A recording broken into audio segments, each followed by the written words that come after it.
Da tribuna do Senado, o senador Eduardo Girão protestou contra a profusão de operações da Polícia Federal a mando do ministro Alexandre de Moraes no Supremo Tribunal Federal, apontando o óbvio objetivo de perseguir e calar conservadores e toda a oposição ao governo Lula.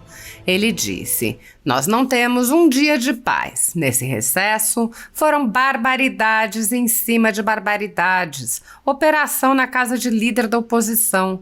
Agora, hoje pela manhã, tivemos o foco em militares e também no partido da oposição, o maior partido da oposição. Eu faço parte do Novo, um partido de oposição ferrenha a este governo, mas o maior partido é o PL. E hoje nós chegamos, acho que ao ápice, porque uma ditadura que não vai em cima de partido político não é uma ditadura." Eduardo Girão disse: "Nós estamos vivendo uma ditadura neste país. Falo isso constrangido, porque o Senado Federal é corresponsável por esse caos institucional, por esse país estar de cabeça para baixo como está hoje, e eu faço parte desse Senado." Ele apontou que, se os senadores avaliarem os fatos com honestidade, afastando as paixões políticas, poderão perceber os excessos. Girão disse: "Cada um de nós está vendo que está demais. É uma sandice que está acontecendo neste país, uma perseguição implacável, uma sanha que alguém precisa parar. E este Senado tem o dever constitucional, é o único que pode parar abusos de ministro do Supremo, porque tem a possibilidade de fazer análise de impeachment, e tem 60 na mesa do presidente do Senado." O senador lembrou que a primeira atividade do Congresso neste ano foi dedicada a narrativas, apontando que o presidente da República e o presidente do Supremo sequer compareceram. Ele disse: "Nada é por acaso, porque os discursos foram aquela enfadonha resenha narrativa de que tem que se regular as redes sociais, coisas menores como emenda parlamentar, foi o que falou o presidente da Câmara, e isso faz parte de um projeto que eu vejo como um regime avançado, um novo regime no Brasil, em que a cereja do bolo é regular as redes sociais, porque a população está vendo o que está acontecendo e não concorda com isso que está acontecendo." Eduardo Girão apontou que, ao invés do título de Democracia Inabalada, que o consórcio segue repetindo, um título mais adequado seria Democracia Esquartejada. Ele disse: "Você vê que 20% da população brasileira ainda acreditam que tenha sido tentativa de golpe, segundo pesquisas de opinião. 80% já entenderam o jogo político disso tudo que está por trás. Então, milhões de brasileiros estão perplexos com a brutal inversão de valores para justificar toda essa perseguição." O senador rebateu a narrativa de golpe de Estado, mostrando que, além da impossibilidade de cidadãos desarmados perpetrarem um golpe, há ainda claros indícios da participação do governo Lula, agravados pelas evidentes tentativas de ocultação e blindagem. Ele lembrou que houve uma CPMI que deveria ter investigado os atos do dia 8 de janeiro, mas foi impedida pelo governo Lula. Mesmo assim, a CPMI revelou diversas coisas à população. O senador prosseguiu: "Enquanto a CPMI naufragava, o ministro Alexandre de Moraes, respaldado pelo autoritarismo testado no infindável inquérito das fake news, em que ele próprio acusa, investiga, julga e condena sem apelação, conduzia com o mesmo autoritarismo os processos do dia 8 de janeiro, rompendo com o Estado Democrático de Direito, negando a centenas de cidadãos o direito básico da ampla defesa e da individualização das condutas. Ele, detalhe, que se diz vítima, que diz sem provas, que se isca em praça pública. Como é que ele pode julgar algo em que ele é vítima? Está tudo errado no Brasil. Está tudo de cabeça para baixo." Girão alertou sobre o fim do Estado de Direito. Uma minoria quebrou e esses têm que ser punidos exemplarmente de acordo com a lei. Mas não, nós temos aí milhares de presos políticos no Brasil e a gente não pode ficar calado para poder colocar a cabeça no travesseiro e dormir fazendo o que é certo. Nós estamos vivendo algo típico de um tribunal de exceção, só possível em ditadura. E a cada dia a gente vê isso. Mais grave é a omissão desta casa. O senador lembrou. Vários senadores de partidos diferentes já pediram o imediato afastamento de Alexandre de Moraes desse inquérito em que ele próprio, repito, se declarou vítima de uma suposta tentativa de golpe que pretendia, inclusive, fazer o seu em praça pública. É um completo delírio, mas suficiente para confirmar que, infelizmente, é o ódio, o sentimento de vingança que está cegando e movendo as ações de abuso de autoridade. Ele mostrou um dos inúmeros exemplos de injustiça nos julgamentos e disse: isso não é justiça. Você pode chamar de qualquer coisa. É uma inaceitável vingança autoritária de um ministro da corte sobre cidadãos que pensam diferente. Mais de 2.000 pessoas foram presas em massa a mando do ministro Alexandre de Moraes, do Supremo Tribunal Federal, com a colaboração do Exército Brasileiro, sem o menor respeito a direitos humanos ou ao devido processo legal. Centenas dessas pessoas passaram meses a fio presas e só foram libertadas com medidas cautelares excessivas e arbitrárias, muito piores do que as que são aplicadas a pessoas condenadas por crimes graves. Milhares de famílias continuam sofrendo com as restrições às suas liberdades e seus patrimônios. Tudo sob o olhar complacente do Senado Federal. Enquanto cidadãos comuns ficam sujeitos a medidas abusivas, autoridades do governo Lula envolvidas nos fatos do dia 8 de janeiro seguem livres, leves e soltas. O general G. Dias, por exemplo, era o ministro do Gabinete de Segurança Institucional, era responsável pela segurança do Palácio do Planalto e foi filmado no interior do palácio interagindo com os invasores. Até o momento, o general G. Dias não foi preso, não teve seu passaporte apreendido, nem suas contas bloqueadas, nem seus bens ou sua renda apreendidos. Essas medidas cautelares são reservadas a conservadores que podem sofrer qualquer uma ou várias delas sem qualquer indício de crime, sem direito à defesa nem acesso ao devido processo legal. Quando aplicadas a conservadores, as medidas cautelares podem perdurar pelo tempo que desejar o senhor ministro que determina sua aplicação, ainda que as pessoas não tenham foro privilegiado e não estejam, portanto, sujeitas à jurisdição das cortes superiores. Apoiadores do ex-presidente Jair Bolsonaro e pessoas que apenas têm um discurso diferente do imposto pelo cartel midiático vêm sendo perseguidos, em especial pelo judiciário.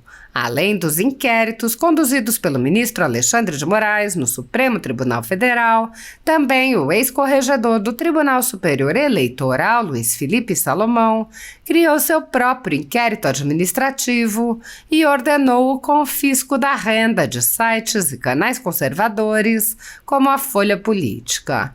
Toda a receita de mais de 31 meses do nosso trabalho está bloqueada por ordem do TSE, com aplauso dos ministros Luiz Roberto Barroso, Alexandre de Moraes e Edson Fachin. Sem a possibilidade de receber a renda de seu trabalho, o jornal corre o risco de fechar. Se você apoia o trabalho da Folha Política e pode ajudar, use o QR Code para doar qualquer quantia para a empresa Raposo Fernandes ou use o código ajude@folhapolitica.org. Caso prefira, há a opção de transferência bancária para a conta da empresa Raposo Fernandes, disponível na descrição deste vídeo e no comentário fixado no topo. Há mais de 10 anos, a Folha Política faz a cobertura da política brasileira, mostrando atos, pronunciamentos e eventos dos três poderes, quebrando a espiral do silêncio imposta pelo cartel de mídia que quer o monopólio da informação. pix@folhapolitica.org. Assista. Paz e bem, senhor presidente, o Everton, senhoras senadoras, senhores senadores, funcionários dessa casa, assessores e o brasileiro que está nos assistindo e que cada vez mais está assustado com o que está acontecendo no país. Nós não temos, senhor presidente, um dia de paz. Nesse recesso foram barbaridades por cima de barbaridades, operações na casa de líder da oposição. Agora, hoje pela manhã, tivemos o foco em militares e também no partido da oposição, o maior partido da oposição. Eu faço parte do Novo, um partido de oposição ferrenha a esse governo, mas o maior partido é o PL. E hoje nós chegamos, acho que no ápice, porque uma ditadura que não vai em cima de partido político não é uma ditadura. Nós estamos vivendo uma ditadura nesse país, falo isso constrangido, porque o Senado Federal é corresponsável por esse caos institucional, por esse país estar de cabeça para baixo como está hoje. Eu faço parte desse Senado. Nós estamos no momento histórico de 200 anos da Casa Revisora da República, é o bicentenário, e nós não podemos baixar a cabeça nesse ano histórico. Eu espero, acredito na capacidade de reflexão de cada senador, na avaliação do que está correto, do que está errado, e nós, assim, sem paixão, com razão, cada um de nós está vendo que está demais. É uma sandice que está acontecendo nesse país, uma perseguição implacável, uma sanha que alguém precisa parar, e esse Senado tem o dever constitucional. É o único que pode parar abusos de ministros do Supremo, porque tem a possibilidade de fazer análise de impeachments, e tem 60 na mesa do presidente do Senado. Eu quero dizer que a própria pauta de hoje, nessa quinta-feira, senador Isalci, é uma coincidência que não é coincidência, entre aspas, porque mostra o sinal de um alinhamento, de um jogo combinado do que está acontecendo em operações da Polícia Federal com o que o parlamento está debatendo hoje. Qual é a pauta de hoje? A PEC 42, que vai limitar, que vai dificultar a candidatura de militares. Quem é que foi atingido hoje pela operação? Militares. O objetivo é segregar, e nós não temos o direito de fazer isso com nenhum brasileiro para que possa disputar, para ser votado e votar.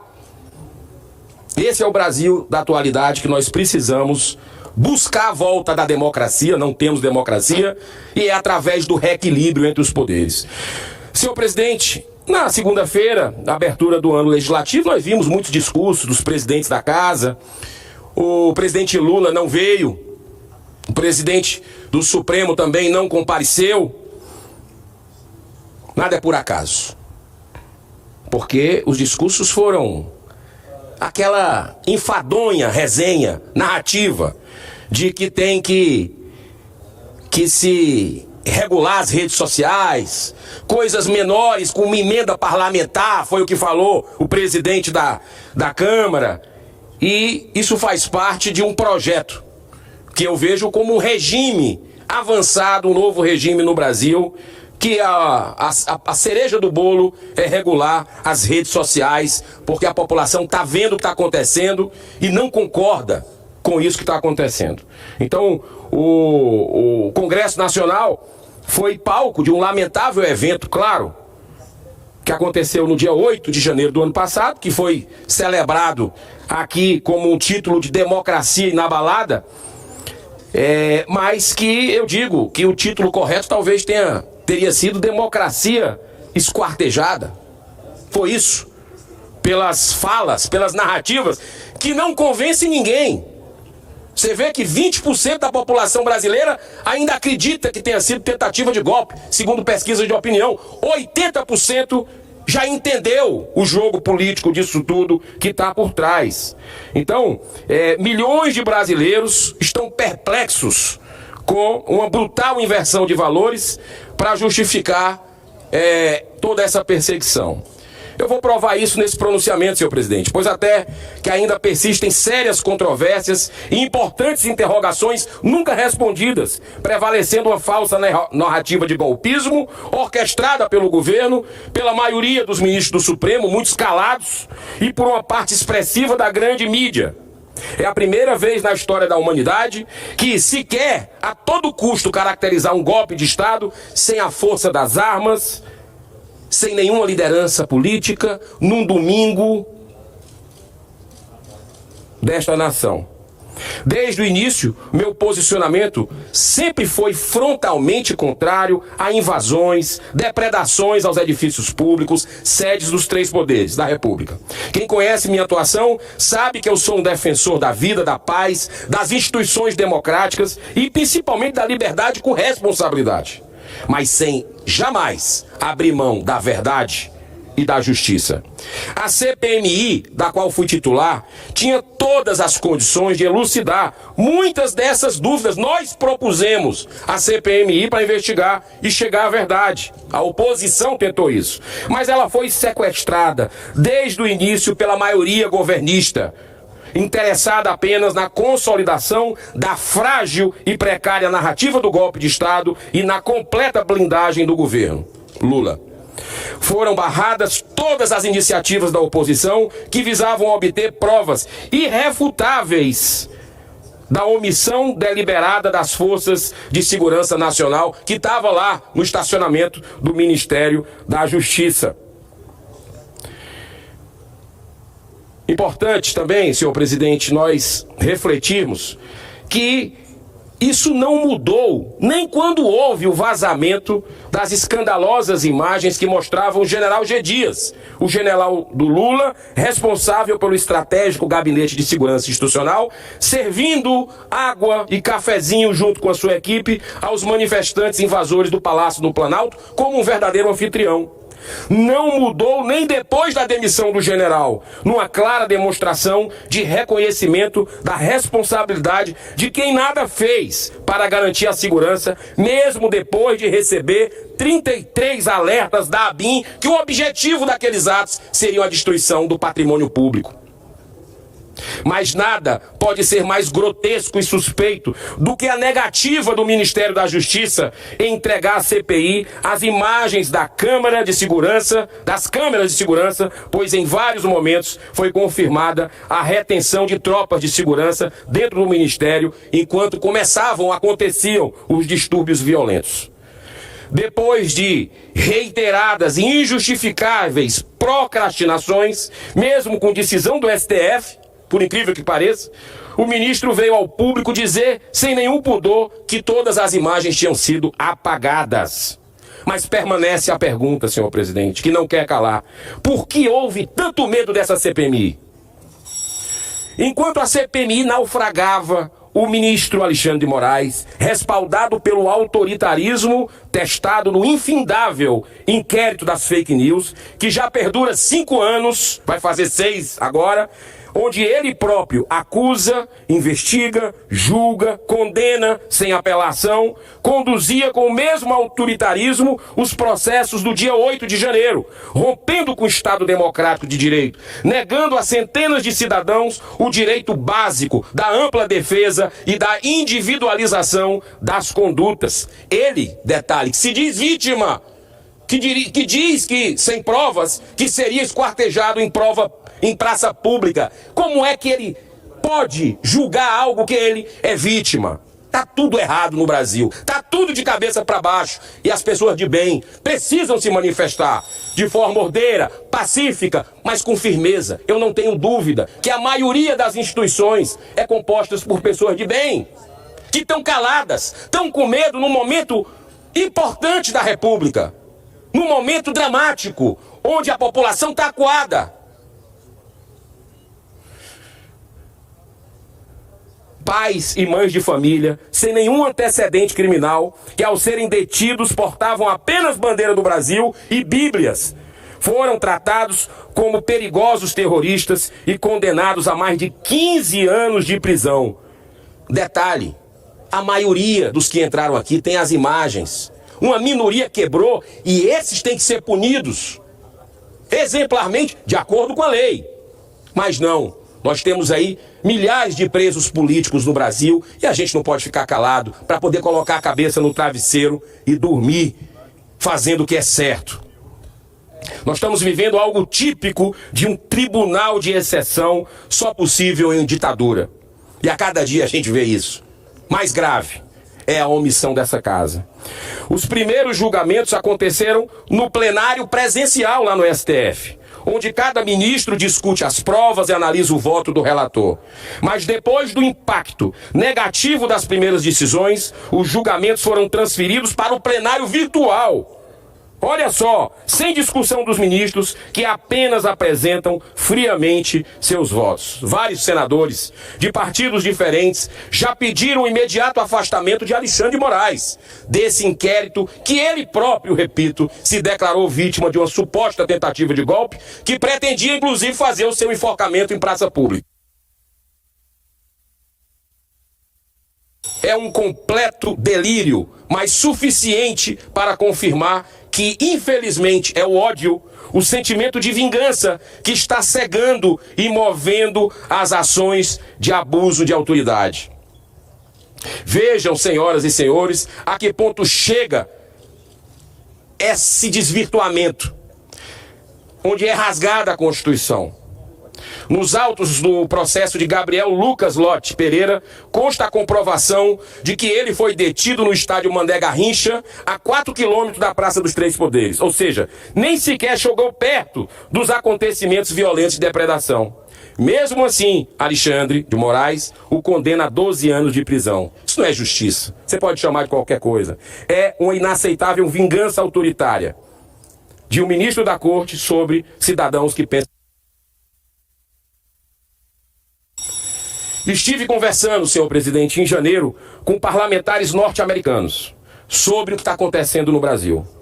Ninguém acredita que isso esteja acontecendo aqui, pois são situações típicas de uma ditadura. Fomos na OEA, fomos no escritório do Brasil na ONU, fomos em Lisboa, num evento, e na Argentina, falar, gritar por socorro, porque é isso que nós precisamos fazer já, que nesse momento essa casa ainda não entendeu de agir como preconiza a Constituição, de enfrentar um poder que esmaga os demais e que está subvertendo a República do Brasil. Senhor presidente, eu sei que o senhor está muito benevolente, mas eu prometo encerrar, estou no final. Queria pedir 2 minutos no máximo para concluir. O ministro Toffoli comete, durante esse período, outro abuso semelhante, depois de ter autorizado a suspensão do pagamento de 10 bilhões de reais devidos da JF. Uma matéria do Globo mostra que essa decisão pode repercutir com 25 B de bola, índio, de dinheiro que voltaria para essa nação, para investir em saúde, em segurança que está aos frangalhos no país, investir em obras, gerar emprego. E o Brasil pode ficar a partir dessa decisão. Agora, repete a mesma generosidade com a Odebrecht, suspendendo o pagamento de 6,7 bilhões, o ministro Toffoli, fruto de um acordo de leniência na Lava Jato, selado com a participação, senhor presidente, de três países, Brasil, Estados Unidos e Suíça, na qual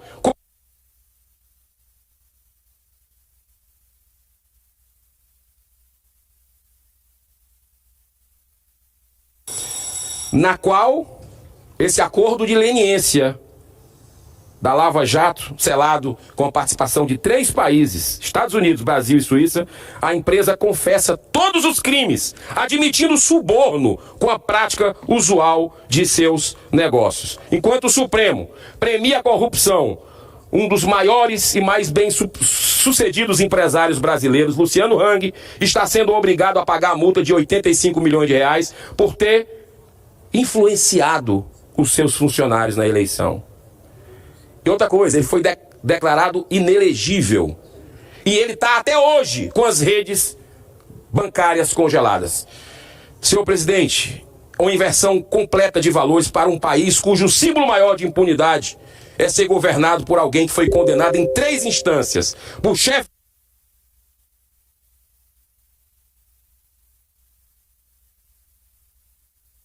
o maior esquema de corrupção da história. Um país que tem um governador do Rio de Janeiro, condenado a mais de 400 anos de prisão por vários e graves crimes, cumprindo sua pena agora no conforto de suas luxuosas mansões. O Congresso Nacional vem sendo sistematicamente desrespeitado e desmoralizado pelo autoritarismo de ministros do STF. Então, eu quero aqui, nesse momento, senhor, finalizar de verdade a minha homenagem aos advogados e defensores públicos que se dispuseram voluntariamente a ajudar os cidadãos presos para que tivessem garantido o direito constitucional da defesa, como foi o caso da contundente defesa feita pelo desembargador Sebastião Coelho, cujas palavras corajosas ecoaram no coração de todos os brasileiros. Vamos buscar uma nação onde impere a paz e a justiça.